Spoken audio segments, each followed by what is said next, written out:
አዳምጡ በደንብ አንዳንድ ነገር አለ አሁን ማውራው ነገር አይደለም ላይክ ማለፍ ካለበት ያልፋል ወደ ሌላ ነገር ካመራ ግን ሁሉንም ነገር አምጥቼ እውነቱን የምነግራችሁ ይሆናል። እንግዲህ ቤተሰብ ከብሩኬ አንደበት እንደሰማችሁት ብሩኬን የሆነ አንድ ያስጨነቀው ነገር እንዳለ ነው የተረዳሁት እኔ ከዚህ ንግግሩ ማለት ነው። ምን ይመስላችኋል? እስኪ እናንተ ይሄንን ኮሜንት ላይ አስቀምጡልኝ የገመታችሁትን ነገር። እኔ ሳስበው ግን ቤተሰብ ሃይሚ በከሱ የቆረጠች ነው የሚመስለኝ። ካሁን በፊት ብሩኬን እንደዚህ ነገሮች አስጨንቀው ታያቁም ነበረ።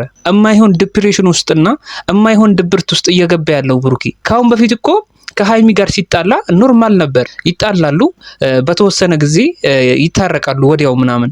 ገባችሁ ቤተሰብ? እና አሁን ግን ልክ እንደ በፊቱ አይደለም። ነገሮች በጣም የከረሩ ይመስላል እና ብሩኬም በጣም እየተጨነቀ ነው የሚመስለው። ፊቱን በደንብ ይዩት ቤተሰብ። የምሬን ነው የምላችሁ። ብሩኬን በጣም ያስጨነቀው ነገር ያለ ነው የሚመስለኝ። ሌላው ትልቁ ነገር ጨረቃም ፋሚሊ እንዲሁም ለብሩኬም የሚያስደስተው ነገር ብሩኬና ኤፍሬም ነገሩን በመሃላቸው ያለውን ነገር መፍታታቸው በጣም ነው ደስ የሚለው። ብሩኬና ኤፍሬም ከተግባቡ ሃይሚን ወደ ትክክለኛው መንገድ ለመመለስ ይከብዳቸዋል ብዬ አላስብም።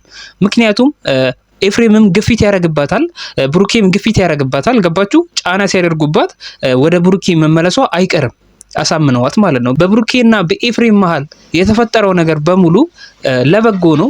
እኔ ደስ ያለኝ ነገር ቢኖር ብሩኬና ኤፍሬም ካሁን በፊት ታውቃላችሁ በሃይሚ ጉዳይ ተጋይተው ነበረ።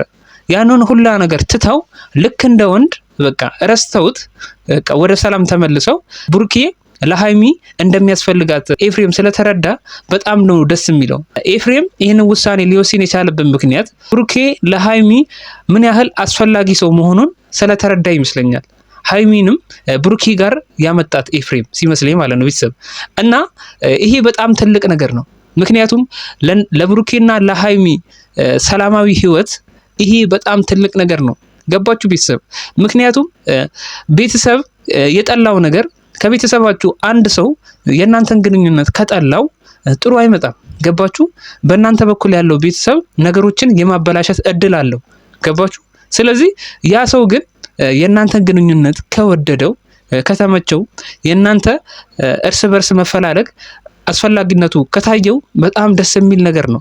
ስለዚህ ኤፍሬም እና ብሩኬ ትላንትና ባየሁት ነገር በጣም ነው ደስ ያለኝ። የምሬን ነው የምላችሁ። ውድና የተከበራችሁ የጨረቃ ፋሚሊ፣ የሰው ጭንቀት የሚያስጨንቃችሁ፣ የሰው ደስታ የሚያስደስታችሁ ውድ የሀገሬ ልጆች እንዴት ናችሁ? ሁሉ ሰላም? እኔ ጋር ሁሉ ሰላም። እኔ ዴና ነኝ ነበር። እኔ በጣም ደህና ነኝ። እግዚአብሔር ምንም አይመጣም። ከዚህ በኋላ እንቀጥላለን ህይወታችንን። እንግዲህ ቤተሰብ ካሁን በኋላ ብሩኬ በሃይሚ ተስፋ እንደማይቆርጥ ነው እየተናገረ ያለው። ምክንያቱም ካሁን በኋላ ሃይሚ አንተም ካሁን በኋላ ለብሩኬ መልእክት ማስተላለፍ እፈልጋለሁ ቤተሰብ። ምክንያቱም ብሩኬ ሃይሚን እንድትንከባከባት እንፈልጋለን። ገባ? አሁን ሃይሚ እያደረገች ያለችውን ነገር እኛ እየተቆጣን ያለ ነው አይደለ? ስለዚህ አንተም ካሁን በፊት ሃይሚን ያደረካትን ነገር እኛም ልንረሳው አንችልም። ስለዚህ ሃይሚን መንከባከብ አለብህ በጣም ከመቼውም ጊዜ በላይ ማለት ነው። ሃይሚን ማናደድ የለብህም። ለአንድ ሰከንድ እንኳን መናደድ የለባትም ልጅቷ። ገባ? ምክንያቱም በአንተ ምክንያት አንተም ብለው እቤት ድረስ በሚመጡ ሴቶች መናደድ የለባትም። እሷ የምትፈልገው በዙሪያ አላስፈላጊ ሴቶች እንዲበዙ አትፈልግም። በቃ አንተ ይህንን ነገር ለመረዳት ሞክር እና አንተ ጓደኞቼ የምትላቸው ሴቶች እኮ ሊኖሩ ይችላሉ። በእርግጥም እውነተኛ ጓደኛ ሊኖር ይችላል የሴት ግን ቀረቤታህን በልኩ አድርገው። በልኩ ካላደረግከው ባንተና በሴቶቹ መሀል ያለው ነገር የማይሆን ነገር ውስጥ ወደማይሆን ነገር ሊቀየር ይችላል። ልክ እንደ አብሳላት ማለት ነው። መጀመሪያ ግን አብሳላት ምን እያለች ነበረ? ካንተ ጋር ያላት ነገር የጓደኝነት ነገር ብቻ እንደሆነ ስታስረዳ ነበረ መጀመሪያ ማለት ነው።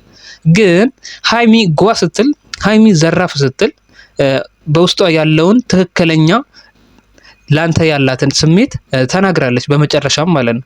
ስለዚህ እንደዚህ አይነት ነገር ሊፈጠር ይችላል ከሴቶች ጋር በምታደርገው ቀረቤታ ማለት ነው።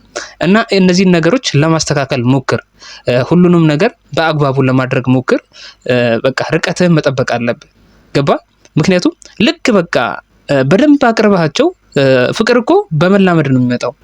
ስለዚህ በመላመድ ስለሚመጣ እቤት ድረስ እንዲመጡ እያደረግ እየጎተትክ ማምጣት አለብህ ብዬ አላምንም። ምክንያቱም ሀይሚን ይሄ ነገር ሊያስደስታት አይችልም። ገባ? አሁንም የማይሆን ነገር ውስጥ ልገባ ትችላለህ፣ እንደዚህ አይነት ነገሮች ድጋሚ ከተከሰቱ ማለት ነው። ገባ?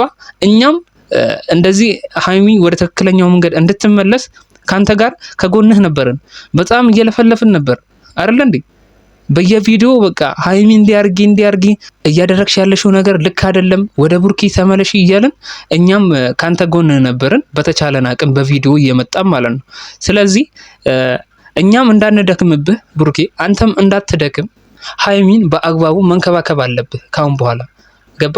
እንጂ ሀይሚን እንደዚህ እያስቀየምካት ልቧን እየሰባበርክ እሷ እያዘነችብህ ህይወት ሊቀጥል አይችልም። ገባ? ገና እኮ እናንተ ብዙ ነገር ይጠብቃችኋል። ትዳር የሚባል ትልቅ ነገር ይጠብቃችኋል ገና።